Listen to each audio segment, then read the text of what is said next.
Bonjour à tous, j'espère que vous allez excellemment bien et aujourd'hui on va parler athlétisme, championnat du monde. Alors vous vous demandez pourquoi je suis aussi près que ça.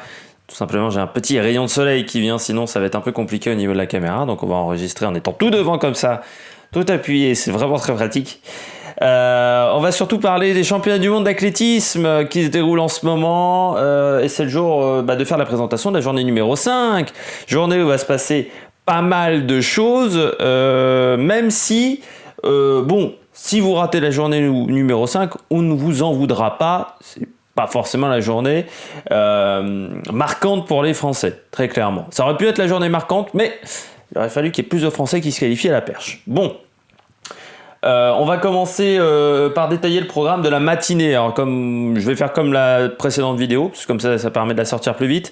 On va pas détailler vraiment, alors on va juste dire où on retrouvera des Français, parce qu'on est un petit peu chauvin que c'est comme ça en France. On aura donc le lancer du marteau. Les qualifications du groupe 1, ça sera à 15h30 et il y aura Quentin Bigot qui essaiera donc de se qualifier. On aura ensuite le 400, il n'y aura pas de français, le 400 mètres hommes, les séries. À 15h35, à 15h50, la qualification de la hauteur, pas de français non plus du côté des garçons. Il faudra faire attention à Barchim, bien entendu. Voir où il en est, parce que les Qataris sont anxieux. On aura le 400 mètres haies féminin, là encore, on n'aura pas de française. Ça sera les séries à 16h30, à 17h, les qualifications du groupe B du marteau. Et puis, à partir de 17h15, bien les séries du 3000 mètres steeple avec Bedrani dans la première et Koval dans la troisième qui essayeront de rentrer en finale. Ça sera pas facile, quoique Bedrani, vu les performances qu'il a fait ces derniers temps, pourrait se qualifier en finale. On va suivre donc tout de suite, vous voyez, dès que je ressors de l'écran, ça fait une lumière blanche assez hideuse. On va continuer donc par le programme, avec le programme de la soirée. On aura la finale de la perche masculine, on espère avoir le même niveau que chez les filles, le 400 mètres plat, les demi-finales chez les filles, le javelot féminin, la finale, le 200 mètres, les demi-finales, et puis le 800 mètres, la finale chez les garçons. Et encore chez les garçons, le 200 mètres la finale avec Noah Lyles. On commence tout de suite avec la finale de la perche qui débutera à 19h et pendant 50 minutes on la verra entièrement parce qu'il n'y aura rien d'autre dans le stade. Donc voilà, ça va être une journée un petit peu particulière pour ceux qui aiment bien aller voir différentes épreuves. Pendant 50 minutes il y aura de la perche au moins sur les écrans. Alors du côté de ce concours de la perche, il y aura Valentin Lavillenie. Pour moi, ça semble compliqué à la régulière d'avoir une médaille, à part si certains se plantaient. Mais à 4, il faudrait quand même qu'il passe 5,88, je pense, potentiellement pour aller chercher une médaille. Donc c'est quand même 6 cm de plus que son record. Donc ça fait beaucoup. Mais on ne sait jamais dans un jour où vous avez la baraka.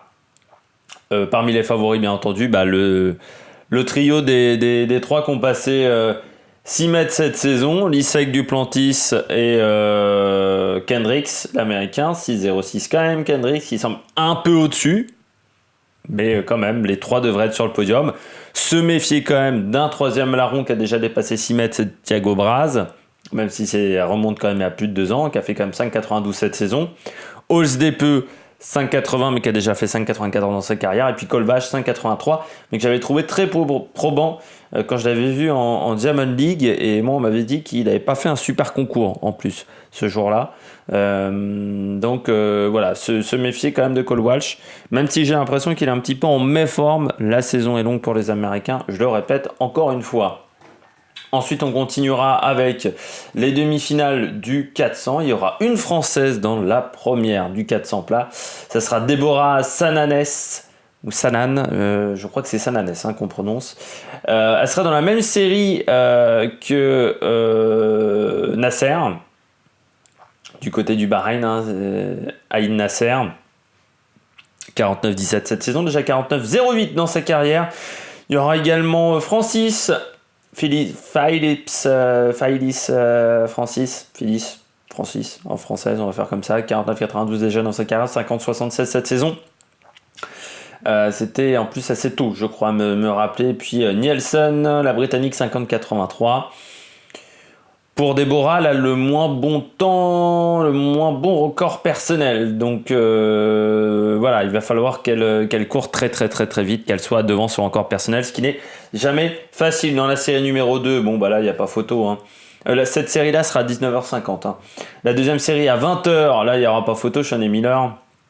Vu la série qu'elle nous a fait hier, elle semble quand même au-dessus. Et puis il y aura également Shericka Jackson, 49-78, réalisé cette saison. Mais Shaunae Miller semble quand même très très très très très forte et très en jambes. Et puis Wadeline Jonatas, quand même 50-44 pour la qualification au temps, parce que je rappelle, c'est 3 demi-finales, donc les 2 premières de chaque série qualifiées, plus les 2 meilleurs temps des 3 séries confondues.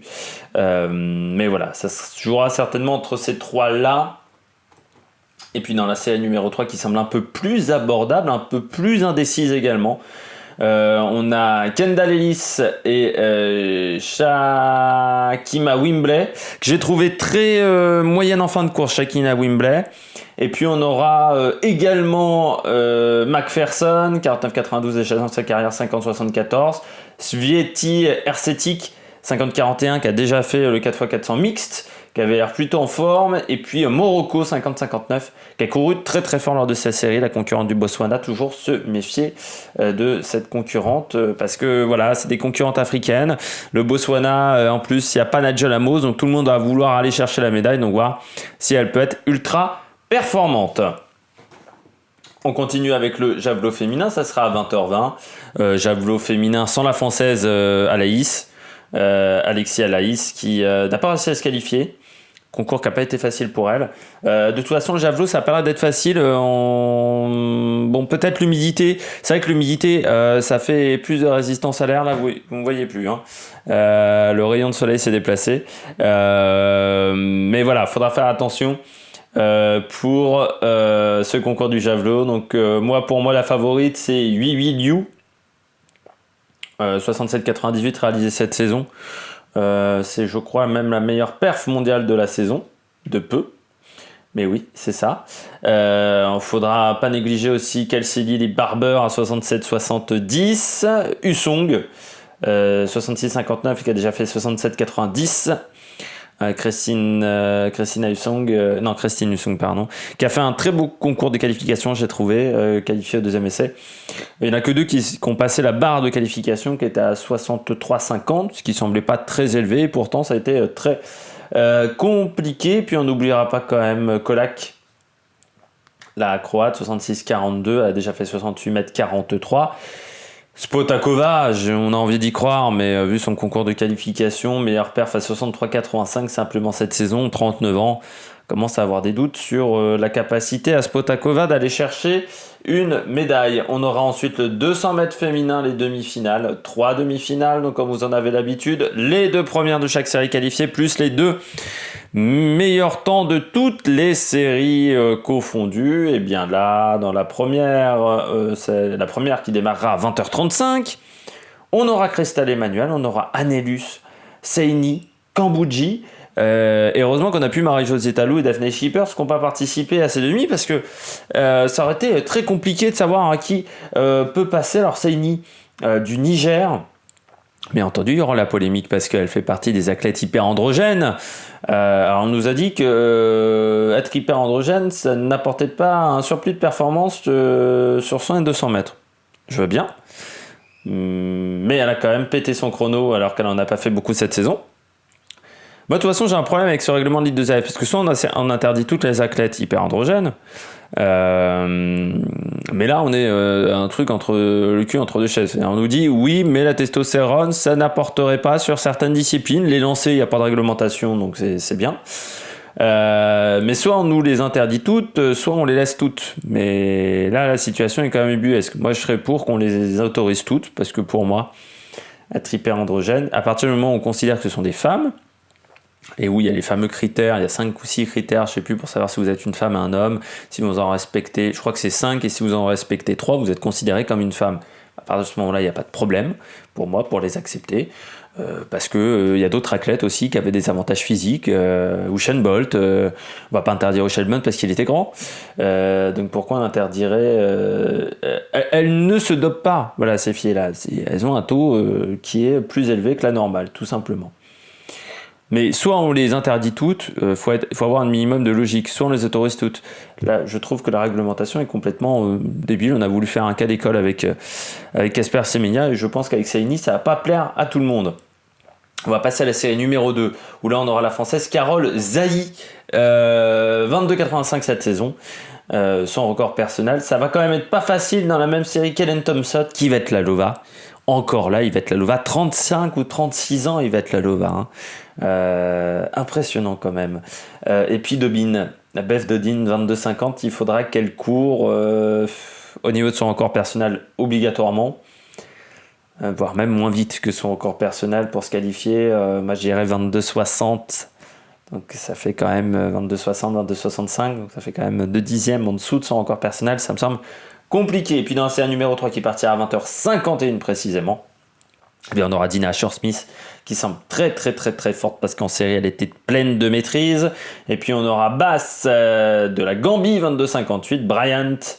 22-18 mais déjà 22-47 cette saison, mais déjà 22-18 dans sa carrière, on va faire dans l'ordre. Et puis Strachan des Bahamas, 22-32 déjà réalisé dans sa carrière, 22-81 cette saison. Il faudra qu'on court au niveau de son record personnel par contre Strachan si elle veut passer en finale. On aura ensuite 2 finales pour clôturer la journée, le 800 mètres à 21h10.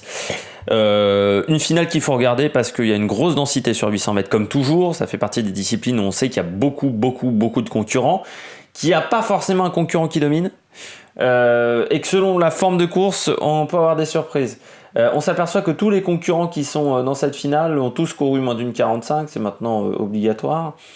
Mais surtout sont sur des temps cette saison très très proches, à part Brasier qui a une 42,70 et Rotich en une 42,54, mais il n'y a pas forcément un concurrent qui domine dans cette finale. Donc moi en favori je mettrais Brasier et Rotich.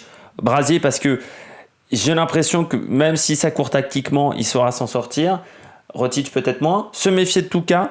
Mais je pense que pour que Touka marche, il y a quand même un minimum de train avant. Et puis ne pas négliger Arop Murphy. Puis peut-être que Vasquez va essayer de nous faire le coup, comme en demi, comme en série, de partir très très fort.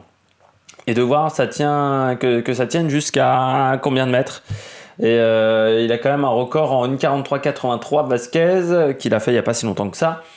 Donc ça peut peut-être le faire. Et donc ça peut peut-être nous dynamiter la course. Mais bon, Brasier a les qualités pour également bien tenir sur un finish bien tenir également en cas de sprint dans les 100 derniers mètres ou en cas de rythme rapide. Donc difficile de savoir quel favori. Je mettrais Brasier. Mais vraiment, j'en mets pas ma main à couper. Et puis, on finit avec le 200 mètres. Finale à 21h40. Et là, eh bien, on aura Noah Lyles comme archi favori normalement. Lui qui a déjà fait 19,50. Tranquille. Enfin, vous l'avez déroulé sur la fin. Il a déroulé pendant ses 2 tours de qualification, mais il n'a pas fait le 100 mètres. J'ai l'impression que c'est quand même le favori. Il se méfie quand même d'André de Grasse et de Quiñones, qui ont été plutôt rapides, et puis ne pas oublier, ne pas enterrer quand même Goulief, même si j'ai l'impression que il est pas au top de sa forme. C'est surtout que c'est le roi du tapping, vous savez, ces bandes de couleurs, Goulief, parce qu'il en a sur le genou intérieur, ce qui me ferait peut-être craindre un problème au niveau du tendon rotulien, mais également au niveau des chevilles, également sur l'intérieur de la cuisse droite, donc il en a partout. Donc j'ai l'impression qu'il n'est pas au top de sa forme. Pourtant il avait fait un bon début de saison, moins de 20 secondes lors de sa première sortie du côté de Shanghai.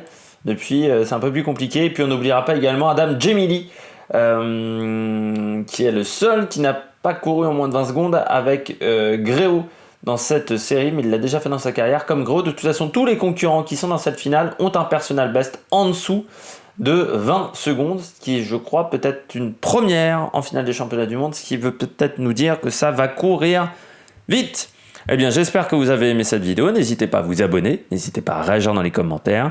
Puis nous, on se retrouve pour de nouvelles aventures sur la Méric Production. Ciao, ciao!